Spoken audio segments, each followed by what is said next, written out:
Welcome into the studio, Will Clarkson and Andy Muir from the New Zealand Lacrosse team. How are you, gentlemen? Yeah, Good. great, mate. Thanks. Great, to be here. Thanks for having us. Oh, mate, anytime. Now, I have been talking this up and saying, look, the amount of what I know about lacrosse, I think I saw in some of those American Pie movies. Yeah. You know, that's about the extent of my knowledge. Having watched that, I would suggest, because it doesn't really go that in depth, as I'm sure you're aware, that lacrosse is kind of like ice hockey on grass. How accurate or not is that, Andy? It's pretty accurate, to be fair.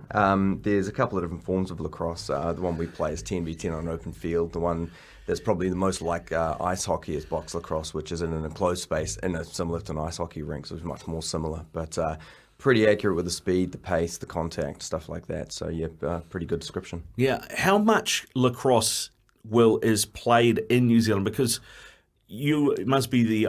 I was going to say only, but that might be an uneducated assumption.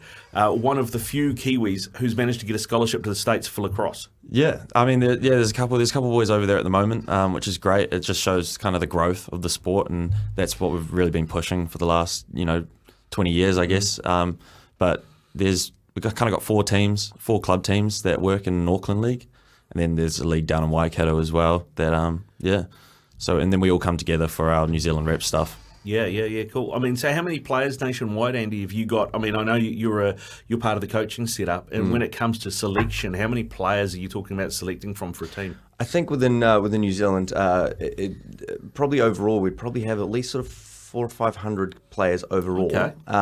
However, we've got for the trials 60 essentially trialing for the New Zealand men's team coming up. So that's where it really narrows down to that level of numbers for us to choose from. Yeah, and the guys that Will just mentioned that are playing scholarship lacrosse over in the States, are they guys that I don't know if they'll have the opportunity to trial given that they're based over there? Or are they guys that go, if you're there, you're good enough? No, we have quite stringent requirements on returning to the country to trial. We need to be able to see the players, we need to be able to observe what's going on, and it also shows a little bit of a commitment to the team that they're actually buying into what's going on. There's no doubt that sending guys over to the States is developmentally what we need to do more of.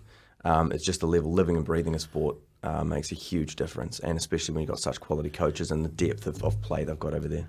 Well, now, I would imagine you've got Canada, you've got the United States, right? 2 big countries, big populations. So, Will, how does a kid from New Zealand get a scholarship to a US college to play lacrosse? Well, there's heaps of different ways you can do it. I mean, I work in the industry now of college recruiting, shout out Platform Sports and UMRET. Yeah. But yeah, no, so... There's heaps of different ways you can get over there.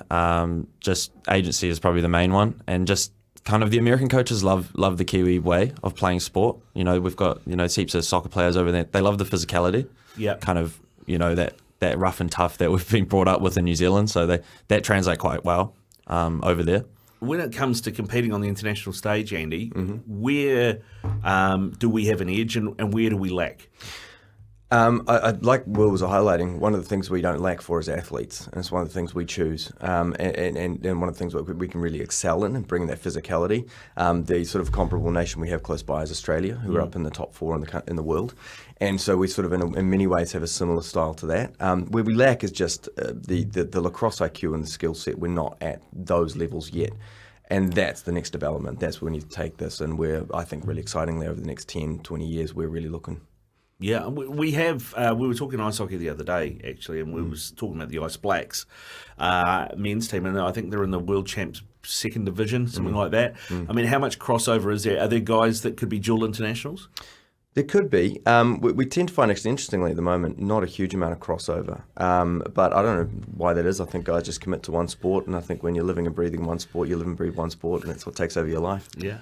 Have we got many guys playing over in the Aussie system, given how good they are? So we go over at an under-18 level. I coach the under-18s New Zealand squad, and we go over to Aussie every year and compete in their under-18 state tournament, which is, been the only real big development that we've had for our players coming through, and then that translates over to the men's stuff. But yeah, we've got a great relationship with Lacrosse Australia. They've always looked after us. So yeah, hopefully, we can start competing with them at some point. Yeah, they're in the top 4, Andy. Where are we ranked? So at the moment we finished 21st at the last Worlds. The challenge at the moment, because it's such a heavily developing sport around the world, is every 4 years it just changes completely. So we were, we were close to top 10 the worlds before that, and then it's just so much fluctuation in skill sets and development, and a lot of American players starting to commit to playing for their home countries, which just puts their, really boosts a lot of those countries up. So we're taking a slightly different tack. We're really committing to a lot of local development. We feel that's a much better long-term strategy rather than just pulling in a lot of players from outside. Yeah, right. In terms of you, I understand, Will, you've got two brothers who are also playing. Yeah. Did they go through the college system as well? No. I mean, with the college system, you have to want to go to uni, and neither of them wanted to study tertiary, so there was no point. But I mean, they could have easily gone. I mean, they're great players, so yeah. Good enough. Now, in terms of positionally, I know you talked that we have different versions of this game, Andy. Yeah. What version will be at the World Champs that are coming up, and what does a formation look like? Sure. So the way it looks is you've got 10 people on a field at any one time. Obviously a goalie. You've got 3 defence, 3 midfielders, and 3 attackmen. The 3 defenders, if you ever watch a game of the guys that carry the big long sticks, and they're usually big, mean and ugly, and they sort of hit people a lot, and they tend to have to stay in the defending half.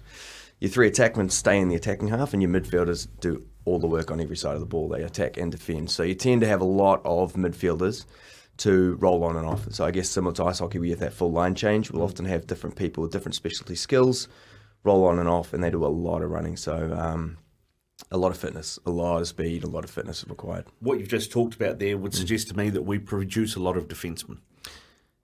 Big, ugly, like to hit people. Yeah, pretty much, yeah. Yeah, I mean, it'd be fair, but then it seems to go through fluctuations. We are coming through a good patch at the moment. I think we've got some good guys coming through. But what we've tended to have is a lot of athletes that can run. So we'll get a lot of midfielders, the guys that have the specialty skill sets at either end of the pitch. That's often actually where, again, we need to develop because it's much more refined. You can't just run a gun. How affordable is the sport? I mean, what if I turned up, knowing nothing, and I go, I want to give this a go, what's the outlay? So, I mean, that's probably our biggest problem, is it's not a cheap sport to get into. I mean, we've always got developmental gear that we can give out to people to try, but realistically, you need to get your own stuff, and you got a helmet, you got pads, you got, your sticks are $250 a pop. The helmets are $300, $400. So it's not a cheap sport to get into, and so that's kind of how we're trying to develop, is actually getting a good, inventory of gear which we can sell here rather than have to import it all from the States. Totally. So yeah, I mean, and then traveling as well. I mean, we're not a funded sport, so going to Australia or going to the World Cup campaign, for example, it's all player funded. So we're really working on trying to get some money in the pocket, I guess. Totally. Now, I mean, the World Cup is San Diego, June next year. That's right. Yeah. So how many people are you going to have to take? Obviously, you've got 10 on the field. You're going to have subs, you're going to have coaches, physio, etc. Or do you pick up some of that over there? So we've got a playing squad. We'll have a playing squad of 23. And again, a lot of that is just having a little bit of capacity for injury, and obviously your midfielders, you have a lot of those rolling through. But it is often we play 5 games in 7 days, and if you've ever watched a game of lacrosse, pretty physical. So wear and tear is pretty serious, and you're going to lose a couple of guys along the way, and you've got to sort of balance that out. Coaching squad at the moment, we've got between, I think, 4 or 5 people that we're travelling between the coaches and the management. Yeah, right. And medical staff and things like that. And we need to refine, but I think we might pick up 1 or 2 over there that'll give us a hand with the basics as well. Yeah, and so I mean, if people want to help you guys out, because I know you are looking for sponsors, you're looking for funding so you can get into a World Cup, what's the best way to get hold of you guys? So, I mean, the easiest way probably is our Instagram, NZ Lacrosse on Instagram. I mean, myself and a couple of the other boys, we run that page. So we're always handy there to reply. All the other ones, the email, just email admin@nzlacrosse.nz. Yeah. And you'll go through to the board, and they'll be there. They'll answer you. Yeah. Cool. And what position do you play, Will? So I'm a midfielder, but I specialise in face-off. So I do that wrestle thing at the start. Yeah, cool. Most people think it's real weird, but that's what I do. It's a vital part of the game, that. Yeah, well, you got to win the ball, right? You can't score without it. Position's everything. Everything, yeah. When you go to the World Champs, how many are going to be there? I mean, I think you said we finished 21st last time, right? 30 teams this World Cup. Last World Cup, there was 50 something, wasn't it? Yes, they've refined that back because it's grown so much. I mean, back in 2000, 2002, whatever it was, there were... You would have been playing then, wouldn't you? 10 or 11 teams. We were tiny, and it grew so much that now we moved into qualification forms, and that's where we were recently over in Korea through the Asia Pacific qualification, which was the first time that's ever had to happen. So it was a good experience, but yeah, it's showing the growth of the sport internationally. Yeah, I mean, obviously the US, Canada, you've talked about Australia being top 4. Who are the other big nations? So there's actually the Native Americans, the Iroquois. Oh, yeah. They get to enter to the World Cup as their own nation. Right. So they're cool. They're always up there. Mm-hmm. They're always up there. Japan, yeah, England.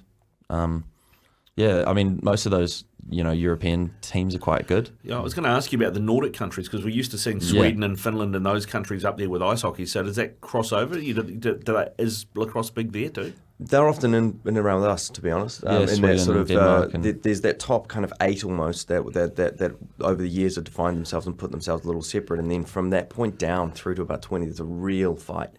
And as I say, that's where that fluctuation really comes in. And we genuinely, a lot of time, we turn up to Worlds, we don't have a lot of video scouting to look at, and it's a little bit of an unknown factor as to what we're going to encounter, and those countries are in that mix. Well, that was like in Korea. We went there, and it was a bit of a shock to the system. Quite, the level of every other country. So it's going to be a real fight. I kind of compare it to like the F1. You look at the F1, you've got your top 3, and then the rest are just fighting for that middle. Yeah. So that's our goal, I think. Come San Diego, is just to try and really get up to that top end of the middle. Yeah, and what do you guys have to achieve at a Worlds to maybe be available for some funding?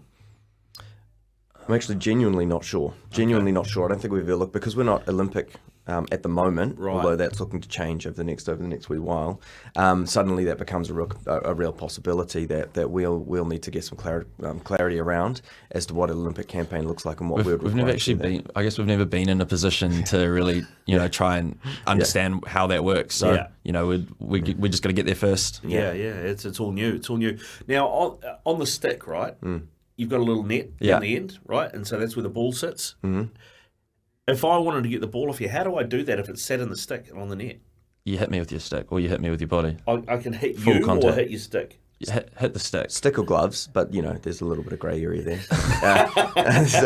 So stick or gloves ideally. And do come out bruised. And then obviously body contact. So you're just not allowed to hit in the back. Okay, so you're but allowed you can to shoulder charge as long as it's in the side or the front. And that's completely legal. So the idea is exactly that, to shelter guys and shield guys, and to other people to hit them to knock that ball out or dislodge the ball. Yeah, right. Okay. It's good fun. Yeah, it sounds brutal now that you've told me that. Eh? Yeah. And I guess that's the thing, right? Like, there's so many rugby players and stuff that would love the game, but they just got to come and try it. Well, now you're not allowed to shoulder charge in league or rugby. Yeah. So come play lacrosse. I tell you what, you need Marty to pow. I don't know what he's doing these days. Yeah, exactly. Mate, how good would he be? Time to retire at that point, I think. I mean, in terms of, I guess because there is a lot of running. I mean, just how big are the athletes? I mean, because you can't be a bruising prop size, I take it. Yeah, you go. Well, we've got a few who are bigger, but they'll tend to play up on attack, where they can use their size effectively. Well, I mean, my brother's 125 kilos, and he's running attack. Okay. So you can. He's a front row. Yeah. It just means different skill sets and different approaches. Obviously, if you're a big guy, you're going to use more of a bull dodge and try and get through the guy and not worry about going laterally. If you're smaller, then you're going to use a little bit of agility and try and stay away from the big guy that's trying to smoke you and put you on the ground. I'm a big football guy, right? Yep. So I watch a lot of football. So you're talking about the old school target man. It would be in football who can play with his back to goal. Yep. And can almost set a screen for players running off. That's exactly right, and so it's really similar like that. I mean, almost similar to basketball. You have your big man setting some picks and setting some screens, and it all really depends on your player personnel then about what strategies you're going to use. Are you going to try and space it out and use that quickness, or are you going to compress it up and use some big men to sort of roll into the middle and just try and get some close-in shots? And I think that's where ideally and hopefully us as a coaching crew can figure out what squad we've got going forward and try and find something that suits our play style and what we're going to have, which ideally, as we've talked about, is a good set of athletes. Yeah, cool. All right, lacrosse for dummies, it's worked. I'm that much more clued up now, gentlemen. Hey, before we let you go, something we have been doing is we've been doing today our Mount Rushmore of Christmas movies. And so we're just rolling those out. Logan's already had one. I've had one. We're going to roll out our other 3 over the rest of the show. But have you got a go-to Christmas movie, Andy? I mean, I kind of love to hate it, but you can't go a Christmas without watching Love Actually.